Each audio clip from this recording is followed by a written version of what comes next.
অবাক কাণ্ড! এবারে ভাষা সমস্যার জন্য বিদেশি কোচে আপত্তি জানালো পাকিস্তানের পেসার। ফের সমস্যায় পাকিস্তানি দল। কি হবে তাদের? জানুন বিস্তারিত। আজব সমস্যায় পাকিস্তান ক্রিকেট টিম। সম্প্রতি ভাষাগত সমস্যায় পড়েছেন তারা, আর তাদের এই নতুন সমস্যায় নেট দুনিয়ায় হাসির খোরাক করেছে তাদেরকে।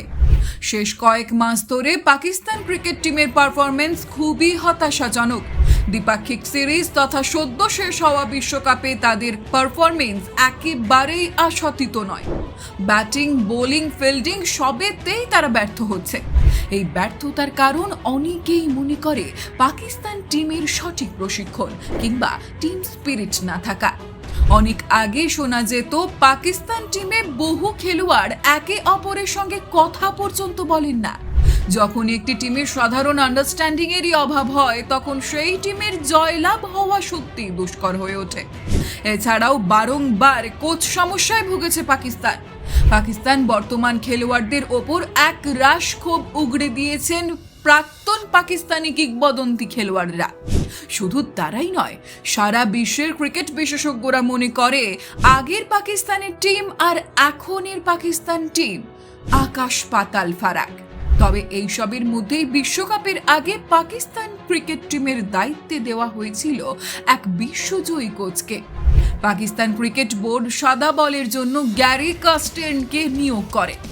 এছাড়াও লাল বলের জন্য জেসন গিলশেপকে নিয়োগ করেছে। বিরুদ্ধে দ্বিতীয় ম্যাচের টেস্ট সিরিজ থেকে দলের দায়িত্ব গ্রহণ করবেন।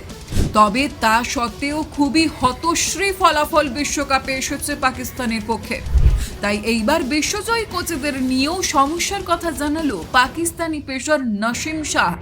তার মতে, ইংরেজি বা বিদেশি কোচেদের সঙ্গে ভাষাগত কারণে অনেক সময় খেলার স্ট্র্যাটেজি ঠিকঠাক বোঝা যায় না।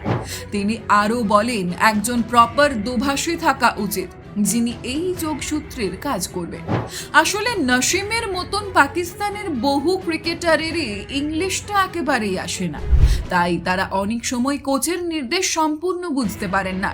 এই বিষয়ে এইবার আবার অভিযোগ করেছেন পাকিস্তানি পেসার। তার মতে শীঘ্রই দোভাষী নিয়োগ প্রয়োজন। তার এই বক্তব্যে দুভাগে বিভক্ত হয়েছে সাধারণ মানুষ। অনেকের মতেই নাসিম সঠিক কথা বলেছেন।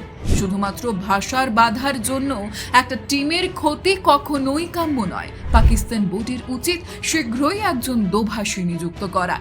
আবার অনেকেই বলেছেন, এ কেবলই ছেলে মানুষই, এখনই সময় দাঁড়িয়ে চাইলেই কমিউনিকেট করা সম্ভব। তবে নাসিম বললেন, গত কয়েক মাসে আমরা একেবারে ভালো পারফরমেন্স করতে পারিনি, সেটা আমাদের মেনে নিতেই হবে। সে কারণে দলের ক্রিকেটারদেরও যথেষ্ট সমালোচনার মুখে পড়তে হয়েছে। তবে যতদিন না পর্যন্ত আমরা ভালো পারফরমেন্স করতে পারবো, ততদিন এই সমালোচনা আমাদের সহ্য করে যেতেই হবে। আশা করি বাংলাদেশের বিরুদ্ধে ভালো পারফরমেন্স করে আমরা ঘুরে দাঁড়াতে পারবো।